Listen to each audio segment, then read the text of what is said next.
Soy Fernando Díaz Villanueva. Hoy es 3 de abril de 2025 y esto es La Contracrónica.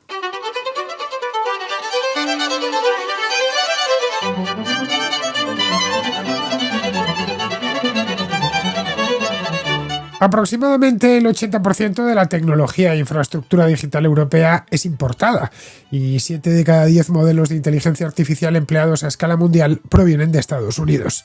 Las empresas europeas representan menos del 10% de la inversión mundial en software.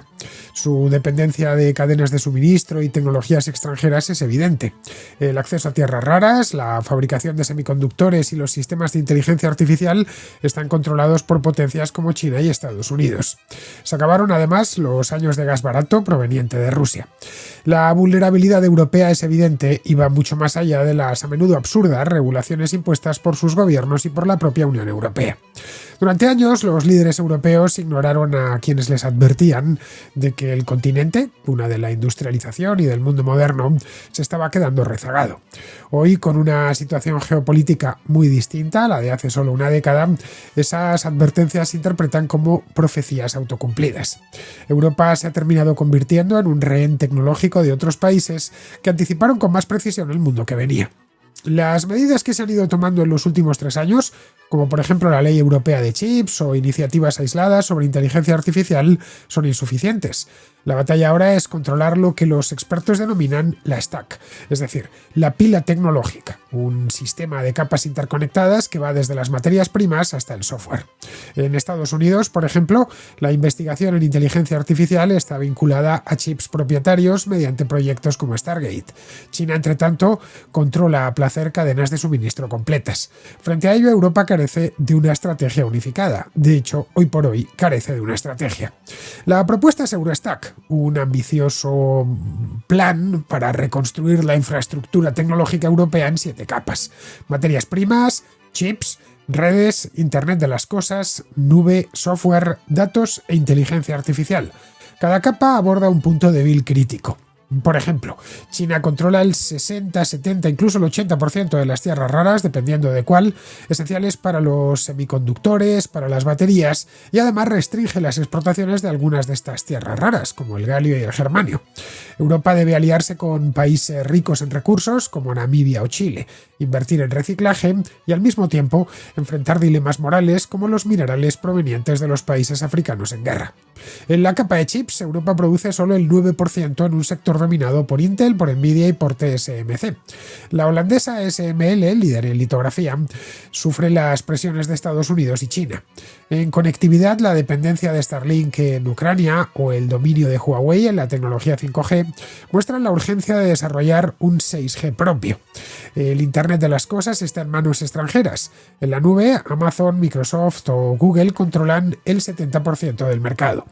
En software, Europa depende del código desarrollado en Estados Unidos, como Windows, o Android o iOS. Salvo alguna excepción como SAP, el ecosistema de software europeo es marginal. En inteligencia artificial y datos, Europa cuenta con una investigación sólida, magníficas universidades y centros de supercomputación de gran tamaño, pero es incapaz de convertir eso en proyectos empresariales viables y escalables. Para ello hará falta más que un plan. Hará falta un cambio de mentalidad que incida en la regulación y en el modo en el que Europa aborda la asunción de riesgos. En otros campos, sus empresas son líderes, pero en el tecnológico se han demostrado incapaces de mantener el pulso competitivo. Eurostack podría ser un primer paso, pero tiene que pasar de las palabras a los hechos.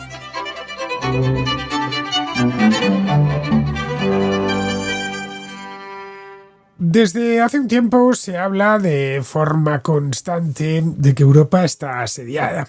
Y sí, la verdad es que está asediada, aunque no exactamente o no todavía por ejércitos. Esperemos que ese asedio, si llega alguna vez, sea dentro de mucho tiempo, o mejor todavía, que no llegue.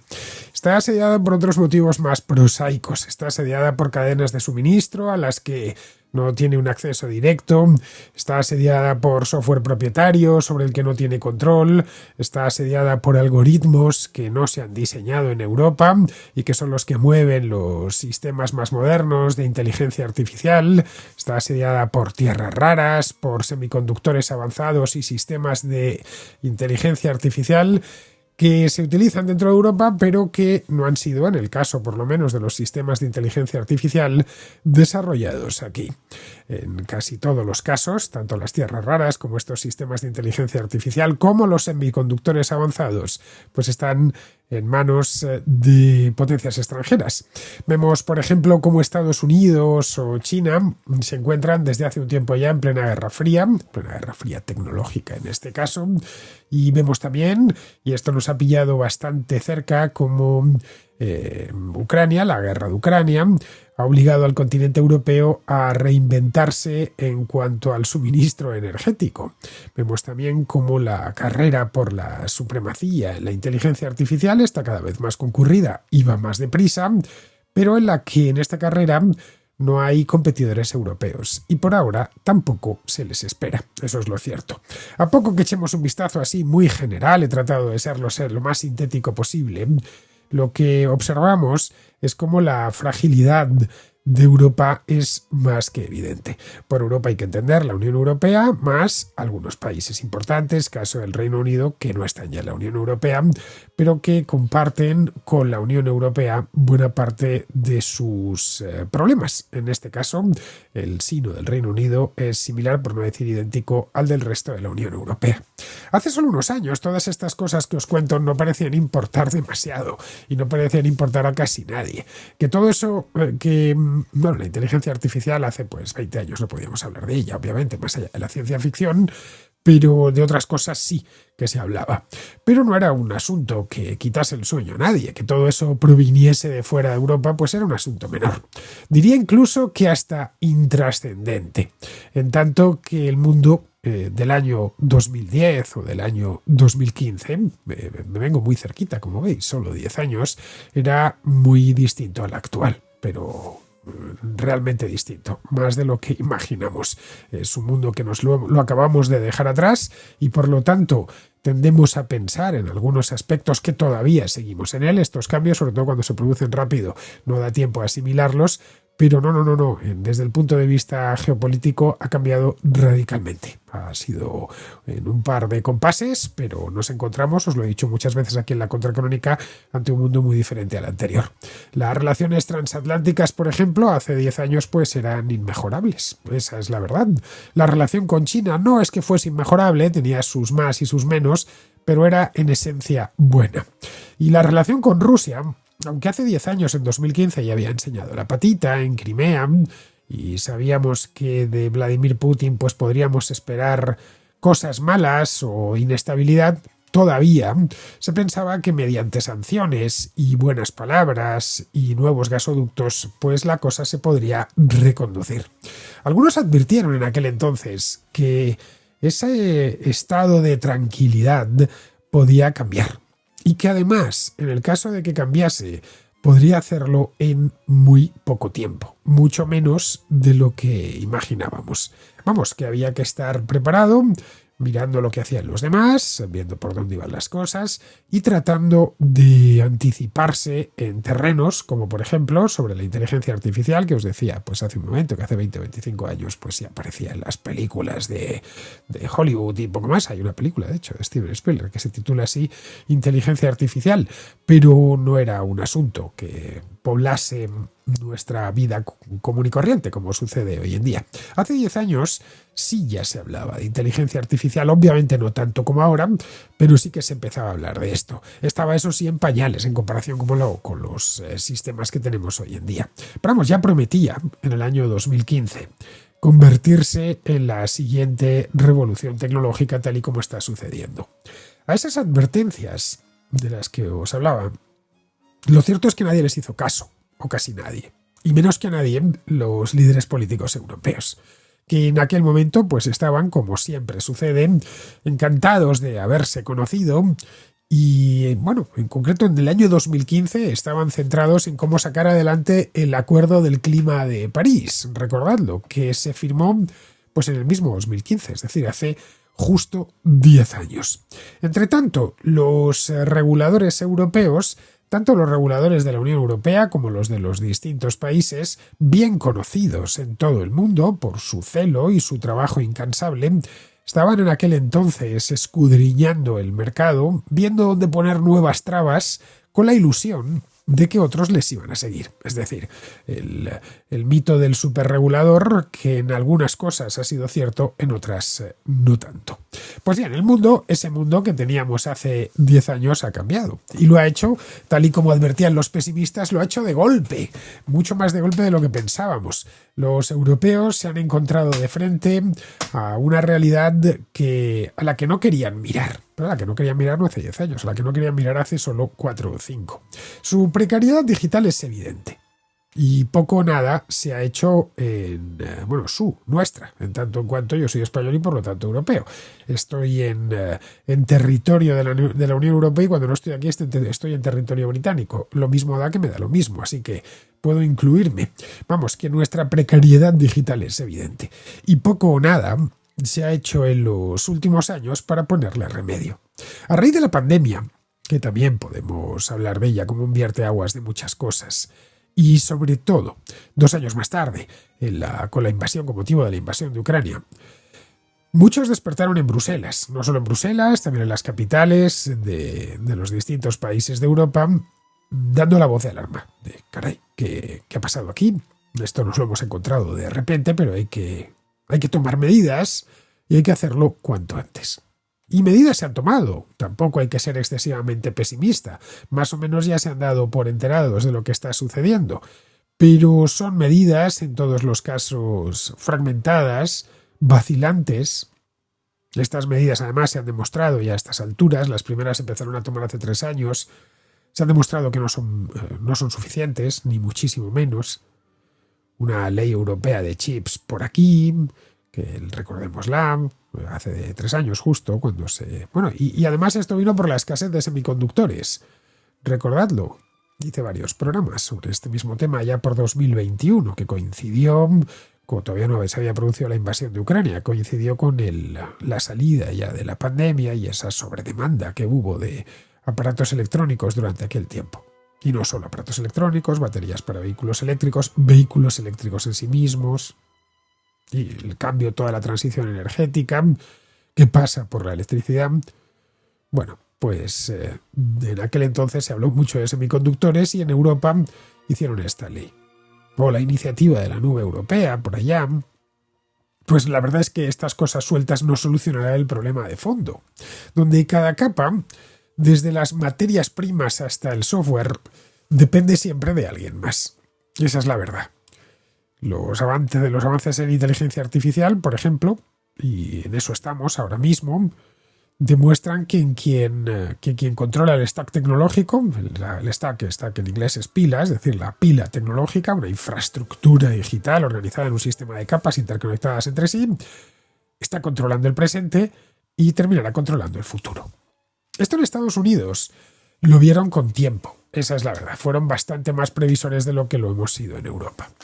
Su gobierno, por ejemplo, y esto no es una cosa de Donald Trump, ya venía de antes, con Biden fue exactamente lo mismo, vincula la investigación en inteligencia artificial a chips propietarios, es decir, desarrollados en los propios Estados Unidos, y a centros de datos propios, mediante un programa, el programa Stargate. Mientras que en China se han centrado, como bien sabemos, desde hace bastante tiempo, pues mientras Europa dormía hace 10 o 15 años, en controlar toda la cadena de suministro para tener control directo sobre cada punto de la misma. Y reducir obviamente costes. Y poner las condiciones. Vamos, que Europa no puede seguir tratando los chips, la supercomputación, las telecomunicaciones como ámbitos separados. Necesita verlo como un todo y aspirar, si no a toda, que eso es completamente imposible, si a cierta autonomía. Para eso, más que un plan, que es lo fácil es decir, aquí hace falta un plan, no hay más que diseñarlo, diseñadores de plan, planificadores nos sobran en Europa, y una vez tengamos diseñado ese plan, bueno, pues ponerlo en marcha. No, más que un plan se quedaría corto. Lo que hace falta es tener una estrategia lo más unificada y clara posible, porque de lo contrario no se avanzará en nada. La diferencia entre un plan y una estrategia es que el plan está completamente centralizado y por regla general es a corto plazo, mientras que la estrategia puede descentralizarse y se hace a más largo plazo. La propuesta que se ha hecho la hicieron a finales del año pasado, se llama Eurostack, es decir, Europina, vamos. Es un plan muy ambicioso, o una estrategia, podríamos llamar aquí, una estrategia muy ambiciosa sobre la que se pretende construir la infraestructura tecnológica europea capa por capa, con la misma dedicación que antes se dedicaba pues, a materias primas que fueron fundamentales en el pasado industrial de Europa, como fue el caso del acero, o el carbón, o el petróleo. Esto requerirá asumir que los semiconductores, los datos, la inteligencia artificial, son recursos estratégicos. Europa aún tiene tiempo para actuar, pero vamos, no demasiado tiempo. El Eurostack consiste en 7 capas interconectadas. Materias primas fundamentales, no cualquier materia prima, las materias primas que podríamos llamar críticas. Chips, como por ejemplo, pues las tierras raras de las que hablaba antes. Chips, es decir, semiconductores, redes, Internet de las cosas, infraestructuras en la nube, las plataformas de software y finalmente los datos y la inteligencia artificial.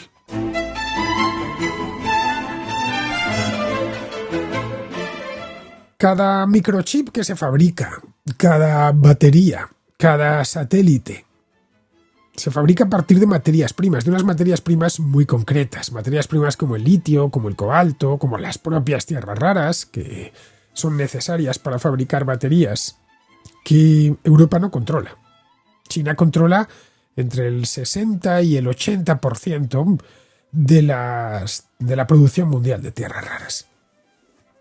En el caso de Rusia, por ejemplo, tienen unas reservas considerables y evidentemente no han sido tan previsores, ni mucho menos como han sido los chinos. Pero bueno, utilizan su gas y sus gasoductos como armamento. Vamos, que la famosa transición energética europea, en la que tanta ilusión han puesto sus políticos, se desmoronará sin un acceso seguro a todos estos recursos. Para sobrevivir en esto, y al menos acceder al control de una parte de esas tierras raras y materias primas necesarias que hay repartidas por el mundo, ya que el continente europeo pues no las tiene o las tiene en poca cantidad, debe sellar alianzas estratégicas con países ricos en este tipo de tierras raras y en este tipo de minerales que sean amigos, como el caso, por ejemplo, de Chile en Sudamérica o Namibia en el sur de África. Tiene que invertir también en tecnologías de reciclaje para que esos minerales se puedan reciclar en la medida de lo posible, y tiene que acumular reservas de minerales del mismo modo que tiene reservas estratégicas de petróleo. Por encima de esta base de recursos se encuentra el silicio. Los semiconductores están hechos de silicio. Y son hoy por hoy la moneda de cambio geopolítica mundial. Pero la participación de Europa en la fabricación de semiconductores se ha reducido a menos del 10%, el 9% exactamente.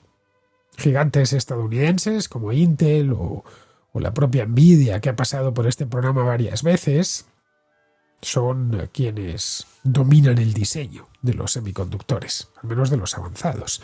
Ya sabéis que hoy semiconductor lleva pues casi cualquier cosa. Cualquier producto, por pequeño que sea, lleva un semiconductor. El videoteléfono de nuestra casa lleva un semiconductor pequeño. Bueno, igual lleva varios, porque ahora les ponen, ya sabéis, pantalla. No, estamos hablando de los semiconductores que mueven, por ejemplo, una fábrica, o procesos de producción más complejos, que mueven un vehículo eléctrico.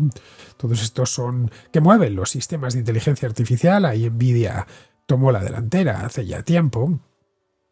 Pero es que en Asia vemos que Samsung, que es de Corea del Sur, o TSMC de Taiwán, se encargan de la mayor parte de estos semiconductores diseñados en Estados Unidos, la mayor parte de ellos. Es cierto que en Europa hay una empresa relacionada con este sector, se llama ASML, es la empresa que fabrica las máquinas que a su vez fabrican los chips, y es europea, es holandesa. Pero necesita proveerse de materias primas, también de software, aunque una parte lo desarrollan ellos. Esas máquinas, además, se las vende a Estados Unidos, se las vende a China, que podrían dejar de comprarlas en el futuro, claro. Es decir, que deben surgir fabricantes europeos de semiconductores y deberían surgir cuanto antes. Respecto a la conectividad, pues las redes digitales que sustentan todo lo demás son más importantes de lo que a veces creemos.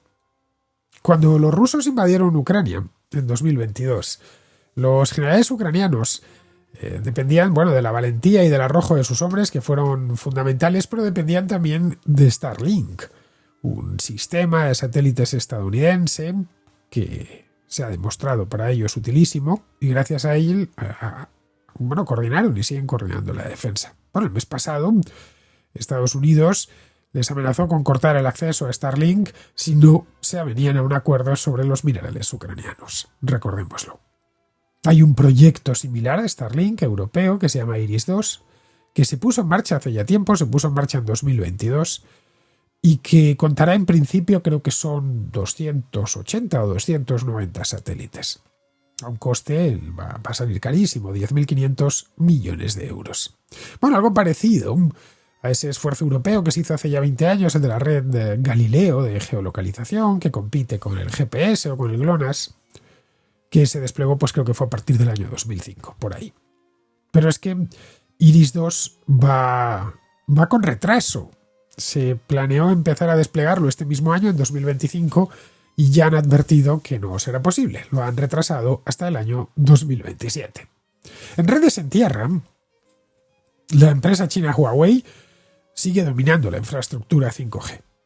Hay dos empresas europeas importantes, bien conocidas, sobre todo por los más viejos del lugar, entre otras cosas porque el que más y el que menos tuvo un terminal de esa marca. Me refiero a Nokia y me refiero a Ericsson, una de finlandesa y la otra sueca, que llegaron a ser, no solo en los terminales móviles, hace 25 o 30 años, pues casi todos los teléfonos móviles que había rodando por el mundo eran Ericsson o Nokia, o incluso a principios de siglos ganó muchísima cuota de mercado Siemens, los alemanes, que después salieron de ese mercado. Ya no estuvieron mucho tiempo en él porque vieron que la competencia oriental era dificilísima, por no decir imposible, de superar. Vamos, que no querían perder dinero en una palabra y se concentraron pues en cosas que los de Siemens han hecho siempre mejor. Pero el caso de Ericsson y Nokia, aparte de los terminales, negocio que fueron abandonando, se especializaron en las redes móviles, vamos, ya sabéis, las antenas y todas estas cosas. Bueno, pues ahí lo que nos encontramos es que tanto Ericsson como Nokia pues están operando en mínimos con respecto a lo que fueron en el pasado. Giorgia Meloni, la primera ministra de Italia, planteó hace no mucho la compra de la cobertura de Starlink. Es decir, para que no te amenacen con cortártelo, que lo compres. Y esto viene a subrayar la urgencia que tiene Europa por acelerar el sistema este de Iris-2. Y también, y no estaría de más, por desarrollar su propia tecnología 6G.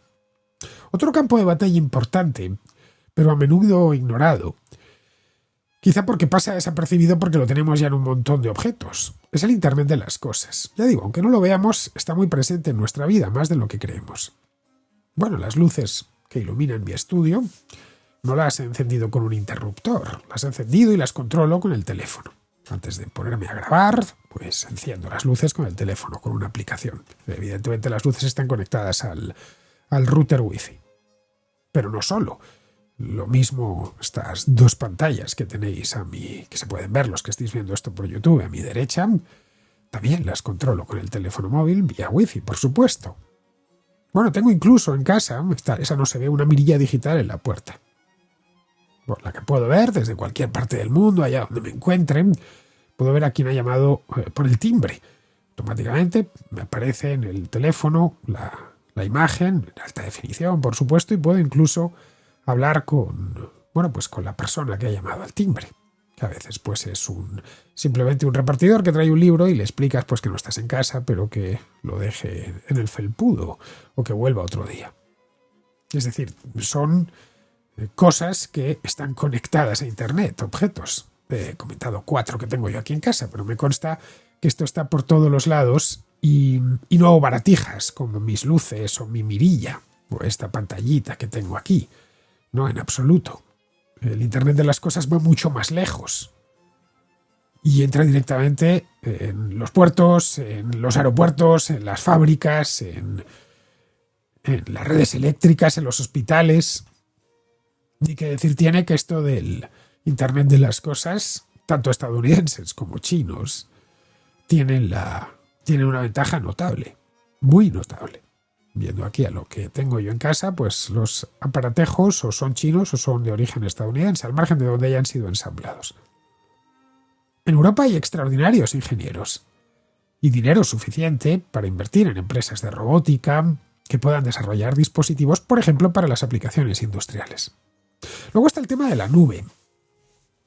Como veis, está todo interconectado. Esta mirilla de la que os hablaba hace un momento me ofrece la posibilidad, que no he contratado, pero me ofrece la posibilidad me da unos servicios en la nube. Es decir, que yo pueda grabar esa conversación en la nube con el repartidor y que ellos me guardan allí la información por si acaso, o qué sé yo, si alguien quisiese, por ejemplo, forzar la puerta de casa para entrar, pues quedaría grabado. Y me ofrece la marca, en concreto, pues me ofrece la posibilidad de guardarlo en sus servicios en la nube. Como veis, está todo interrelacionado. En la nube se almacenan, se procesan y se extraen datos, entre otras cosas, para entrenar los algoritmos de última generación de inteligencia artificial. Aquí tenemos esencialmente grandes empresas estadounidenses. China, ya sabéis que tiene su ecosistema propio, pero no es de alcance mundial. El de Estados Unidos sí. Está Amazon, está Microsoft y está Google, que dominan aproximadamente el 70% del mercado mundial. Hay un proyecto europeo, porque en Europa lo que sobran son los proyectos, las realidades ya no tanto, pero los proyectos hay muchos, que se llama Gaia X, que intentó crear una alternativa europea. Pero su éxito ha sido nulo, como era previsible, porque estas cosas no nacen de arriba a abajo, nacen de abajo a arriba. Es decir, hay que ponérselo fácil a los de abajo. El caso de DeepSeek, que lo hablamos aquí hace un par de meses, en China es aleccionador al respecto. Con un coste relativamente pequeño y empezando desde abajo, han conseguido crear una aplicación potente. Con la nube sucede lo mismo. En Europa se debería impulsar que aparezcan empresas que entren en este negocio. De lo contrario, pues los hospitales, las autoridades portuarias, los bancos, las propias ciudades se verán obligados a alquilar espacio en servidores que no van a estar en Europa, van a estar o en Estados Unidos o en China.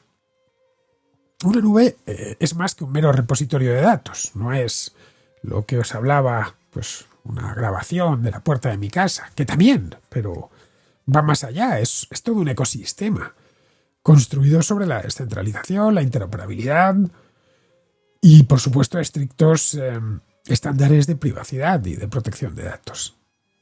Con datos de clientes que hay que procesarlos y almacenarlos en un lugar concreto. ¿Por qué pudiéndolos tener en casa los tenemos en otra parte? Es una pregunta. Algo similar sucede con el software, aunque esto se viene señalando desde hace ya un montón de años. Europa funciona esencialmente con código estadounidense. Con el que no utiliza en los ordenadores de sobremesa, utiliza Windows, pues utiliza macOS. Son los dos sistemas operativos más utilizados en ordenadores. Pero es que en los teléfonos móviles pues tenemos el Android de Google o el iOS de Apple.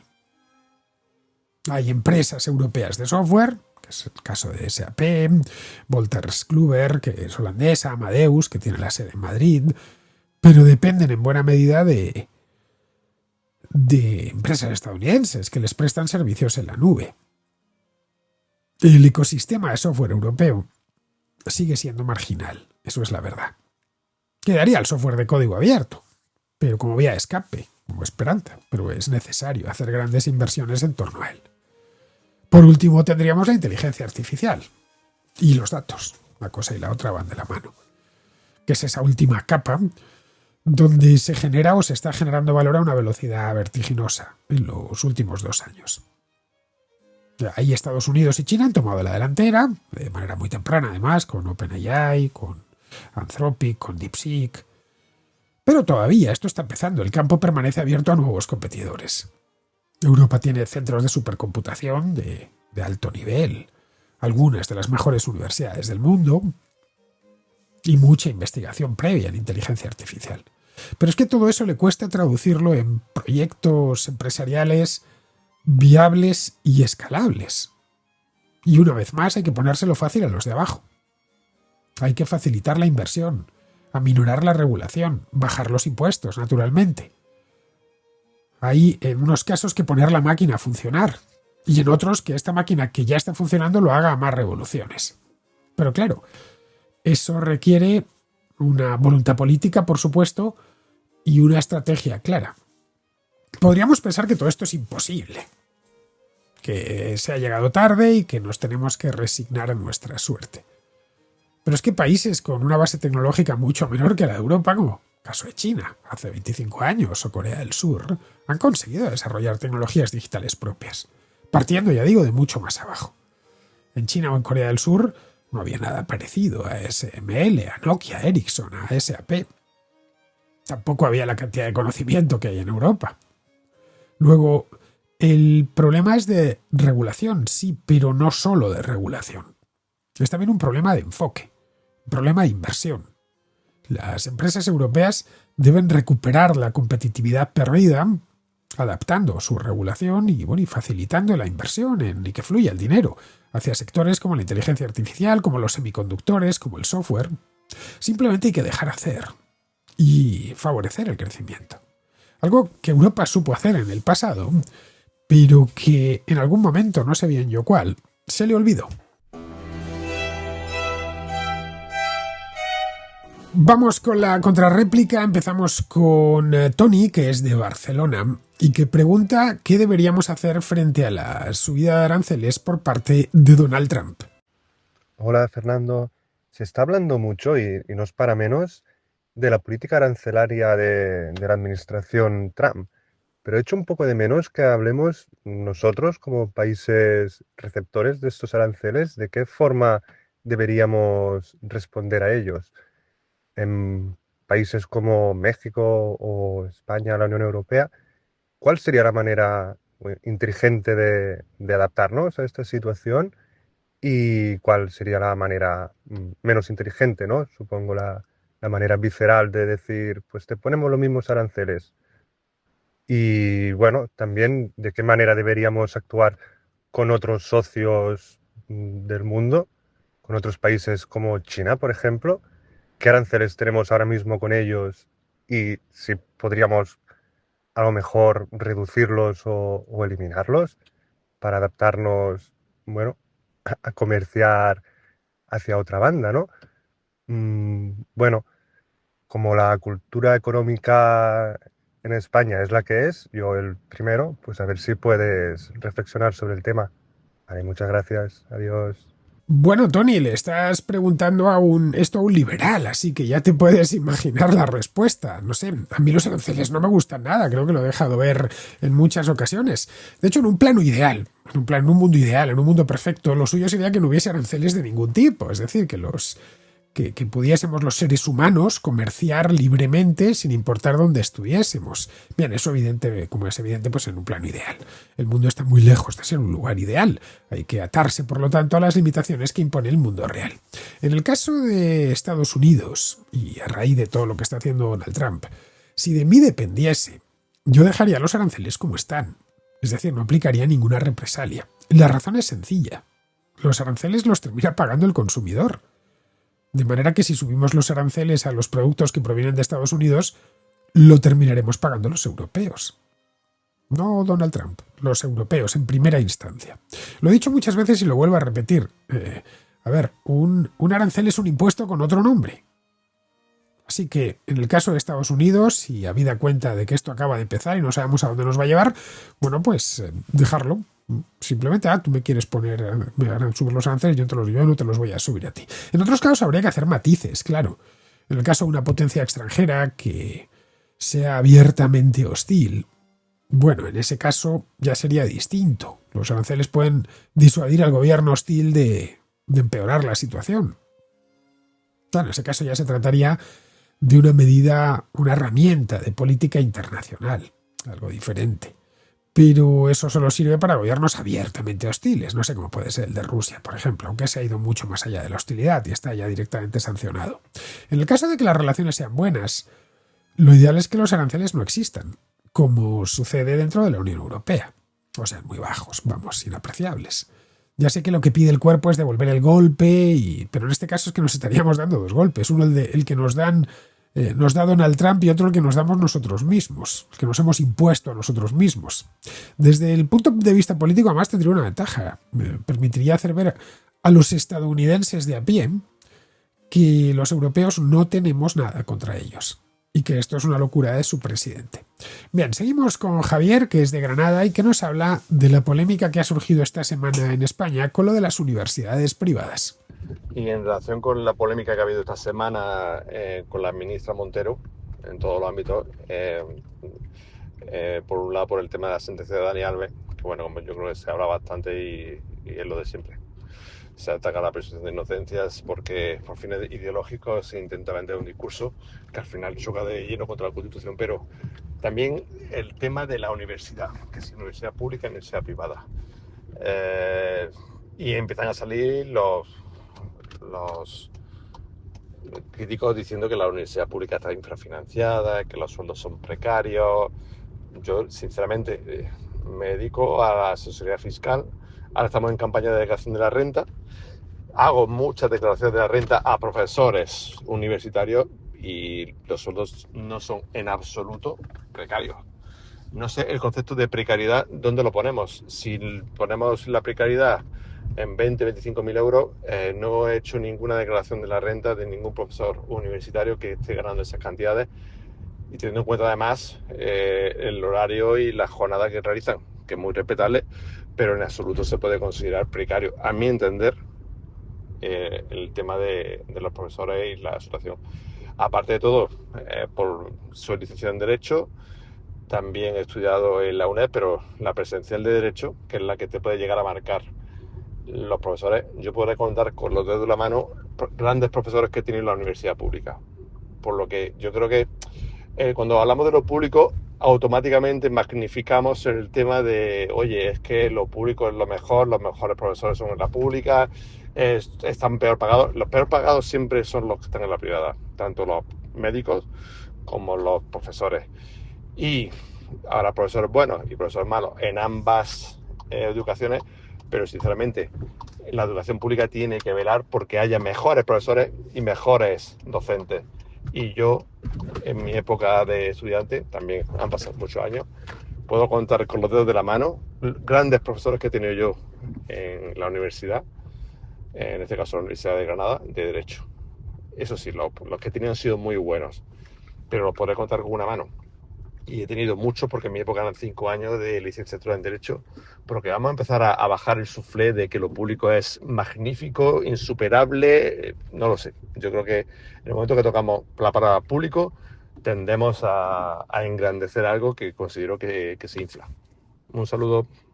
Pues mira, Javier, si te soy sincero, esto de las universidades privadas y las estatales, que no públicas, que las privadas son también de acceso público, a ver, este escandalito, esta polémica, se me antoja que es la enésima campañita que organiza el gobierno para dividir a la gente y organizar un escándalo de la nada, y así no se habla de otros temas, en fin, ya sabes de qué temas.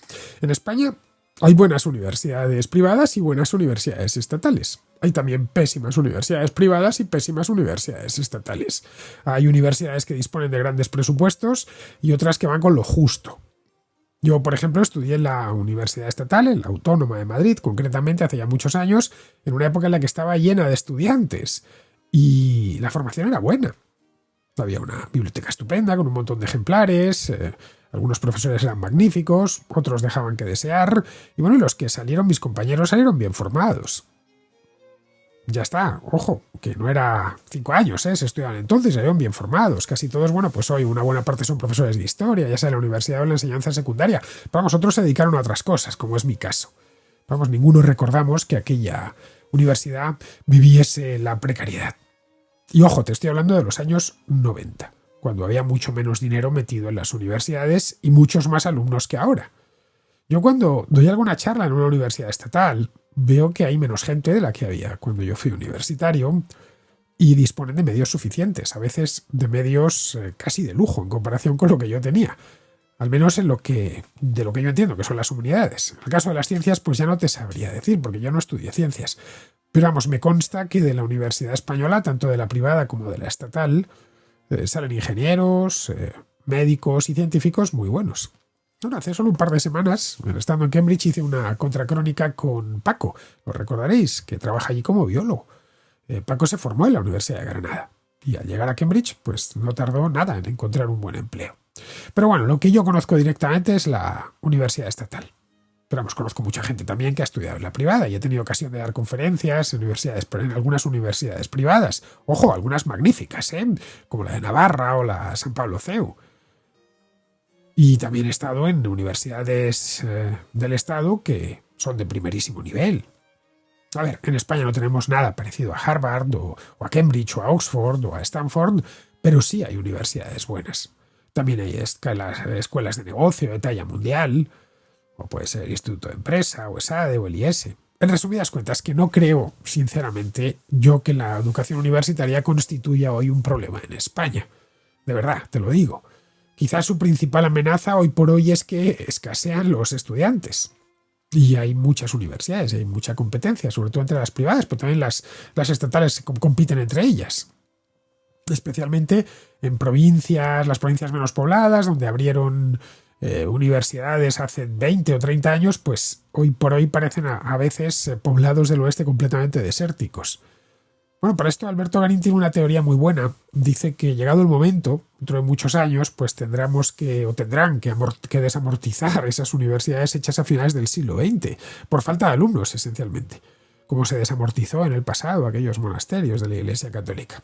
Bien, vamos ahora con Juan Carlos, que a cuenta de lo que comentaba yo el otro día sobre la compensación de la copia privada de la SGAE, nos comenta que no es un impuesto. Sí, bueno, llamaba para hacer una puntualización acerca de algo que has comentado en la contracrónica de hoy, 1 de abril, diciendo que la copia privada era un impuesto. Esto no es exactamente así. Yo llevo 27 años trabajando en la Sociedad General de Autores y esto no es un impuesto, entre otras cosas, porque no lo impone, digamos, el Estado como tal. Esto es un derecho de compensación equitativa por copia privada que existe para, digamos, compensar a los autores de aquellos discos que se compran en blanco y que se pueden grabar, pues claro, no compras el original. Entonces esto hace que no reciban los derechos de autor correspondientes a esa compra del original. Esto existe, a ver, esto del canon de copia privada salió a raíz de los CDs, pero ya se cobraba, esto se cobra de toda la vida, cuando existían, te acordarás, tanto los vinilos como las cintas de música, y luego cuando han ido saliendo otros dispositivos, pues se ha seguido cobrando. Otra cosa que te quería comentar acerca de esto es algo que se cobra a los productores que sacan esos CDs a la venta al mercado. Es evidente que estos productores lo que hacían era pues llevar ese importe al usuario final. Entonces, claro, al final lo paga el usuario final. Cuando surgió todo el tema este, que fue salió en todos los medios, y bueno, esto fue una campaña más que nada por parte de la gente de la Asociación de Internautas, y realmente lo que provocó era que durante un tiempo se estuvo dejando de cobrar esa compensación equitativa. ¿Qué es lo que ocurrió? El precio de los CDs no bajó. Puedes mirar los precios de los CDs en esos años, de los CDs vírgenes, no bajaron, con lo cual lo que hizo, esto benefició al productor, que lo que se encontraba es que no tenía que pagar esta compensación y entonces se lo quedaban para ellos. Y a día de hoy se sigue pagando incluso por nuevos dispositivos que van saliendo y que permiten su grabación. ¿Vale? Si quieres cualquier aclaración, pues bueno, yo llamo simplemente para hacerte ese comentario acerca de lo que has dicho, que no es exacto. Venga, un saludo, muchas gracias por tu programa y perdona la extensión. Pues no, Juan Carlos, efectivamente, el famoso canon digital de la SGAEN no es en rigor un impuesto, pero actúa sobre los precios como un impuesto. Un impuesto es una contribución obligatoria, es decir, es impuesto, si no sería un voluntario, pero no, es impuesto, te lo imponen, es a la fuerza, que tiene una serie de características. Lo pagan los ciudadanos y las empresas, pero que va dirigido a sufragar los gastos de la administración. En el caso del canon digital, que es como se llama lo vuestro, la compensación por copia privada, no es un impuesto en el sentido estricto, ya que no lo recauda el Estado directamente, sino la Sociedad General de Autores, y su fin no es compensar a los autores, no financiar servicios públicos, no mantener la administración del Estado. En España se paga, como bien ha dicho Juan Carlos, desde hace ya muchos años. Y recae, no como solo, como decía yo el otro día, en los CDs, esos CDs grabables, no sé, que ya no sé cuántos deben de quedar. Yo hace muchos años que no veo un CD grabable, si os digo la verdad, pero los tuve en el pasado, por supuesto. Tuve hasta una tostadora de esas de CDs grabables, porque me tengo que pensar pues en la época que estaba yo en la universidad, más o menos. Pero aparte de esos CDs grabables, que se deben de vender ya muy poquitos, graba, pero no graba con B, sino graba con V, cualquier soporte en el que puedas almacenar música. No sé, discos duros, tarjetas de memoria, teléfonos, por supuesto, tabletas. Tengo aquí, por ejemplo, una tarjeta de memoria que saqué de una cámara ayer, una pequeñita de 64 gigas, una SanDisk. Bueno, pues esto cuando la compré tuve que pagar venía ya incorporado en el precio final el canon el canon digital de las GAE. Ahora, esto lo fija el gobierno, es decir, tanto los dispositivos grabados con V como la cantidad la fija el gobierno y la va actualizando cada cierto tiempo. Ahora no sé cuánto estará, pero creo que un teléfono paga entre 4 y 5 euros de tasa lineal, un disco duro un poco más. Esa tasa se repercute en el producto final y eleva el precio, obviamente. Es decir, si un teléfono costaba 600 euros, pues le sumas 605 euros. Va a pasar a costar porque el fabricante tiene que pagar eso, se lo repercute al vendedor y el vendedor te lo repercute a ti. Ya está. Y al final eso va directo a la Sociedad General de Autores para que remunere a los autores. No es propiamente un impuesto, pero funciona de la misma manera. Te repercute en el precio final. Luego funciona como un impuesto, que es lo que yo quería decir el otro día. De hecho, los aranceles tampoco son un impuesto. Desde el punto de vista técnico, los aranceles están concebidos para no tanto para sufragar los gastos del Estado, que luego también contribuyen a eso, como para proteger ciertos sectores de la economía. Los impuestos los pagamos todos. Los aranceles solo los importadores. Pero vamos, al final funcionan como un impuesto. De cualquier modo, Juan Carlos, lo que quería decir el otro día era que a efectos inflacionarios, si mal no recuerdo, lo que los aranceles impactan sobre los precios una vez, nada más, en el momento en el que se suben, no de forma continua. Bueno, pues lo mismo que el canon digital de las GAE. Pongamos por caso ahora que para comprar tarjetas de memoria le meten un canon de las GAE que sea de 20 euros. Bueno, pues subirán las tarjetas de memoria este año muchísimo. Pero ya el año que viene incorporarán esos 20 euros. Es decir, no volverán a subir otra vez, a no ser que vuelvan a actualizar el canon. Bien, pues con esto, queridos amigos, vamos a ir terminando. Vamos con Pizarro, que nos habla de Marine Le Pen y sus problemas, su problema con la justicia. No la hagas y no la temas. Hazla y si eres político, teme por tu carrera. Victimízate a ver qué tal. Los políticos, si acaban en la cárcel, siempre es por fechorías menores, nunca por arruinar o enfrentar a sus gobernados. Para los políticos polarizadores, la justicia es política. María, pillada con el carrito del helado, solo puede rabiar. Un cordial saludo de Pizarro. Y hasta aquí llega la contracrónica de hoy, 3 de abril, recordadlo, mañana estaremos a 4, pero mañana, como es viernes, no tendremos contracrónica, tendremos contrahistoria. Así que allí nos escuchamos. ¡Hasta mañana!